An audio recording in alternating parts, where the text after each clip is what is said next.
नमस्कार मित्रों, पंचायत टीवी में आपका स्वागत है। भारत के काफ़ी विद्यार्थी अभी भी यूक्रेन के अंदर फंसे हुए हैं। भारत सरकार भी काफ़ी प्रयत्न कर रहा है। ऐसी एक बालिका सरसपुर एरिया के अंदर सैफी सोसाइटी में है उसका घर। आज हम उसके परिवार वालों से बातचीत करेंगे कि उनकी बेटी पर क्या बीती वहाँ पर। મારી દીકરી અરવા યુક્રેન ઓડિશા સિટીમાંથી શનિવારે સાંજે એ લોકો રવાના થયા છે હંગેરી જવા માટે. હંગેરીનો સફર એ લોકોનો 15 કલાકનો હતો અને ત્યાંથી એ લોકોને ઇમિગ્રેશન માટે ઘણું સફર કરવું પડ્યું છે. ઘણી પાર્સાલિટી હતી. ત્યાંના લોકો ઇન્ડિયન્સને બહુ હર્ટ કરતા હતા, પણ આપણા બચ્ચાઓ ઇન્ડિયન બચ્ચાઓ પણ એમનો સામનો કરી અને ઇમિગ્રેશનના અંદર આગળ વધ્યા અને ત્યાંથી પછી એ લોકોએ બુડાપેસ્ટ ગયા. ત્યાંની એમ્બેસીએ બહુ સરસ સપોર્ટ કર્યો. એ લોકોનો એકોમોડેશન પણ બહુ સારું રહ્યું અને ત્યાંથી સાંજે 7 વાગ્યાની એ લોકોની ફ્લાઇટથી દિલ્હી આવ્યા છે અને દિલ્હીમાં પણ ઘણો સારો સપોર્ટ મળ્યો છે બધા તરફથી. અને છોકરીઓ અમારા બચ્ચાઓ ઘણા નર્વસ હતા, બહુ જ થાકીને ને બહુ જ કંટાળી ગયા હતા. એ લોકો પણ બુડાપેસ્ટ ઇન્ડિયન એમ્બસી મેનેજમેન્ટ ઘણું સારું કર્યું અને બુડાપેસ્ટ આવ્યા પછી એ લોકોને એકદમ જ રિલેક્સ એ લોકોએ ફીલ કર્યું છે. जैसे युद्ध हुआ शुरू तो आपकी बच्ची की मानसिक स्थिति क्या थी? એ લોકો બહુ જ ગભરાયેલા હતા, કારણ કે એ સમયમાં ઓડિશામાં લગભગ 2 બ્લાસ્ટ એ લોકો સાંભળી ચૂક્યા હતા અને એ લોકોને એમ જ હતું કે અહીંયાની એમ્બેસી ત્યાં તો એ લોકોને એમ જ કીધું હતું કે તમે તમારા રીતે જ અરેન્જમેન્ટ કરીને નીકળો. પણ એમ કે અમે અરેન્જમેન્ટ કઈ રીતે કરીએ?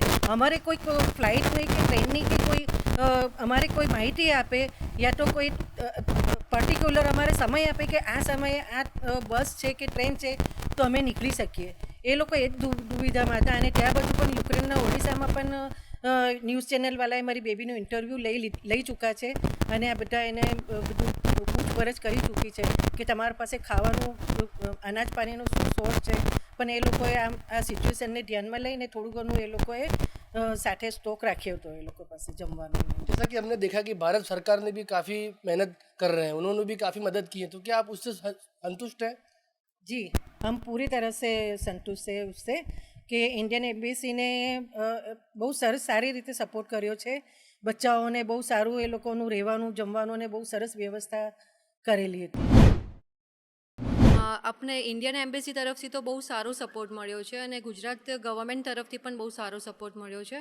પણ બીજા બધા જે સ્ટુડન્ટ્સ ત્યાં બાજુ ફસાયેલા હતા એમની કંઈ મનોકથા અલગ જ છે. એ લોકોને જેટલો સપોર્ટ આ ગ્રુપને મળ્યો છે એ ગ્રુપને નથી મળ્યો, જે આપણે વિડીયોઝમાં પણ જોઈ રહ્યા છે હમણાં કે ઘણા બધા સ્ટુડન્ટ્સ હજી પણ ડિમાન્ડ કરે છે કે એ લોકોને ફ્લાઇટ ફેસિલિટીઝ કે બોર્ડર પર જવાની કોઈ ફેસિલિટીઝ હજી બરાબર મળી નથી. તો મારું એમ કહેવું છે કે બધા સ્ટુડન્ટ્સને ધ્યાનમાં રાખીને ઇન્ડિયન એમ્બેસી અને ગુજરાત સરકારને હજી વધારે થોડું ધ્યાન આપવું જોઈએ કે ત્યાં પણ જે ફસાયેલા છે એ સ્ટુડન્ટ્સ બી પાછા પરત ફરી શકે. अभी आपकी बहन कहाँ है? હમણાં ફિલહાલ તો એ દિલ્હી આવી ગઈ છે અને આજે રાતે 8 વાગ્યાની એની રાજધાનીથી અહેમદાબાદની એની ટ્રાવેલ છે. वहाँ पर उनको ऐसी क्या तकलीफ फेस करनी पड़ी जिससे आप सबको यानी आपकी आंखों में आंसू आ गए? ऐसा क्या कुछ मंजर आपको बताया उन्होंने?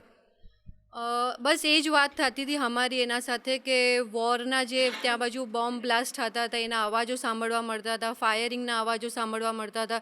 તો એનાથી એ બધા જ ઘણા ગભરાયેલા હતા કે ક્યારે પણ એ લોકો પર પણ અટેક થઈ શકે છે. તો એ વસ્તુથી અમે લોકો પણ ઘણા અહીંયા ટેન્શનમાં હતા કે બસ જે પણ છે જેટલા બી સ્ટુડન્ટ્સ છે ત્યાં બાજુથી તો બધા બોર્ડર તરફ જલ્દીથી જલ્દી ફરી જાય અને આપણા ઇન્ડિયા પાછા જલ્દી આવી જાય.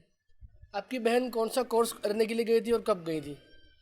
वो 5 साल पहले गई थी, MBBS करने गई थी. अभी उसका लास्ट सेमेस्टर था, जस्ट 3 मंथ ही उसका बाकी है अब. और ये सब हो गया तो उसको वापस आना पड़ा. क्रॉक की जो एग्ज़ाम होती है यूक्रेन में वो होने ही वाली थी और उसके पहले उसको रिटर्न होना पड़ा ये सिचुएशन के हिसाब से. तो जब वो अपना कोर्स आधा छोड़ के आएंगी तो उनके फ्यूचर के बारे में आपको क्या परेशानी है?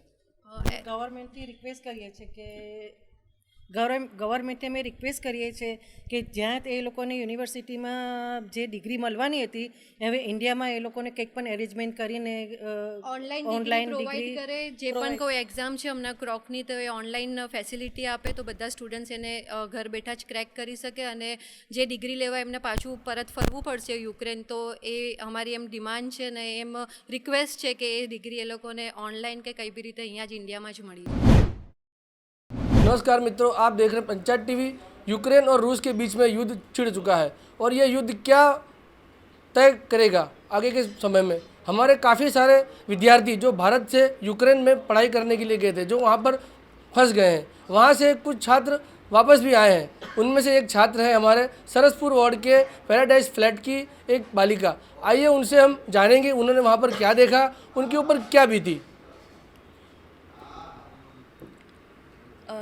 मेरा नाम सकीना है और हमारे इंडियन एम्बेसी ने बोला था हमें कि आप लोग इवैक्यूएट कर लो यहाँ से, मे बी वॉर हो, सो इसलिए हमने फ़्लाइट बुक कर दी थी और मेरे पेरेंट्स ने फ़्लाइट बुक कर दी थी और मैं वहाँ से 23 की फ़्लाइट लेके यहाँ आ गई थी।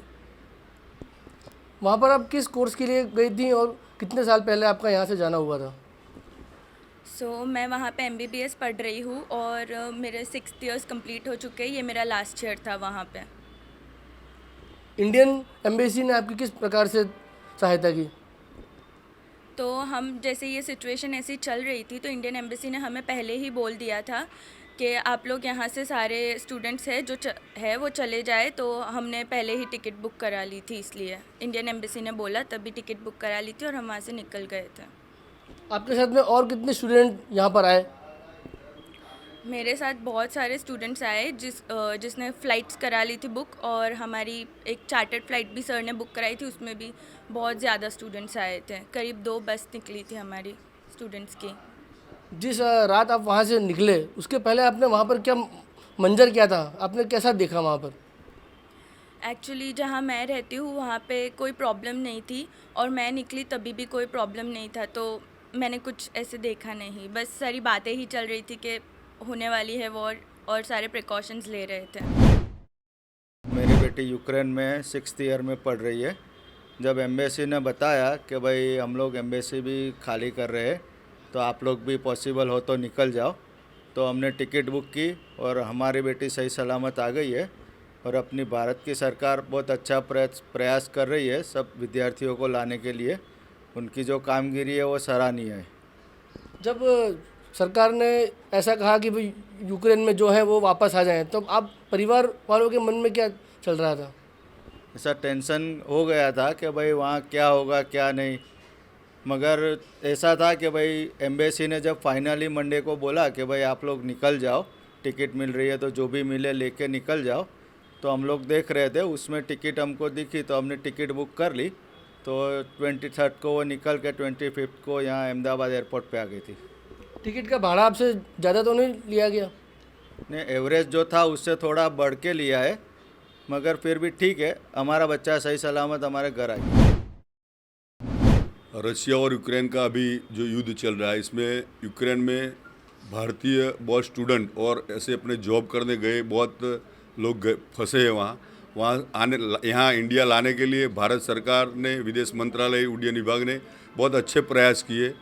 हमारे सरसपुर विस्तार में भी एक बेटी MBBS के लास्ट ईयर में थी, वो यहाँ आ गई। और दूसरे जो लोग हमारे पूरे मत विस्तार में 4 बच्चे जो सरसपुर से यूक्रेन गए थे, सब सेफ है। उनके परिवार वालों को हम भारतीय जनता पार्टी की पूरी सरसपुर वार्ड की अध्यक्ष, महामंत्री, पार्षद जी और सब कार्यकर्ता उनके घर जा रहे हैं। और जो बच्चे आ गए उनके परिवार वालों को मिलना, और जो नहीं आए तो अभी क्या स्थिति में है, वहाँ से यूक्रेन छोड़ के पोलैंड चले गए, आने का प्रयास कर रहे, क्या स्थिति है, तो परिवार को भी मदद करने के लिए जो पॉलिटिकली जो मदद होती है सरकार, केंद्र सरकार द्वारा जो मदद होती है वो कराने का प्रयास, और उनके घर वालों को जिनके बच्चे आए उनको मिलने का, और जिनके नहीं आए वो बच्चे सेफ रहे, इसके लिए प्रयास करने में हम भी उनके सहयोग में रहने के लिए आज हम निकले। और अपने भारत के जो भी बेटी बेटे हैं वहाँ वो यहाँ सेफ आ जाए, इसके लिए माननीय नरेंद्र मोदी जी की भारतीय जनता पार्टी की सरकार प्रयास कर रही है। वार्ड तक भी कार्यकर्ता भी अपने देश की मिट्टी के लोग हैं, उनकी चिंता करके अपने उनको मिलने का और उनके परिवार को साथ में रह के सांत्वना देने का प्रयास कर रहे हैं। जो स्टूडेंट वहाँ से आ रहे हैं जिनका लास्ट ईयर है या उनका कुछ नहीं 1-2 महीने बाकी हैं, 6 महीने बाकी हैं, तो उनकी पढ़ाई के बारे में सरकार क्या करेगी? पढ़ाई भी ज़रूरी चीज़ है, लेकिन सरकार ने बहुत अच्छे प्रयास करके जान बची तो लाखों पाए, एक कहावत है, तो उसकी भी सरकार योजना बनाएगी, व्यवस्था करके उनकी पढ़ाई भी बाकी है तो वो कैसे किए जाए, लेकिन अभी सलामती को प्रायोरिटी है, सेफ्टी को प्रायोरिटी है, और प्रायोरिटी भारतीय जनता पार्टी की सरकार दे रही है। आज यूक्रेन से आए हुए विद्यार्थियों का मतलब 1 to 1 सबके घर जाने के लिए हमारी पार्टी से एक लिस्ट आया था। तो उस लिस्ट को हमने मतलब वेरीफाई करके एक एक घर पे हम जाके मिल रहे हैं, और घर में उनके परिवार वाले, उनके मदर फादर सबसे चर्चा कर रहे हैं वहाँ क्या परिस्थिति थी। और यहाँ जो जिसकी बेटी के घर आए हुए हैं उसने बताया कि वहाँ एम्बेसी ने हमको पहले बताया था, तो हम टिकट कर करके यहाँ आ चुके हैं। उनका ये लास्ट ईयर था MBBS का, और सिर सलामत तो पगड़ी हजार। तो पार्टी की अभी ये व्यवस्था है कि लोगों को जल्द से जल्द यहाँ लाना और ला करके और यहाँ इंडिया में स्थापित करना। भारतीय नागरिक की सुरक्षा ये भारतीय जनता पार्टी और देश की सरकार की प्राथमिकता है। वो प्राथमिकता देकर और भारतीय जनता पार्टी वो कार्य कर रही है, बहुत अच्छे से कार्य कर रही है, और उसकी प्रशंसा देश में नहीं विदेश में भी। मैंने एक वीडियो देखा था, पाकिस्तानी बच्ची चिल्ला रही थी कि यहाँ हमें पाकिस्तान गवर्नमेंट कुछ मदद नहीं कर रही है।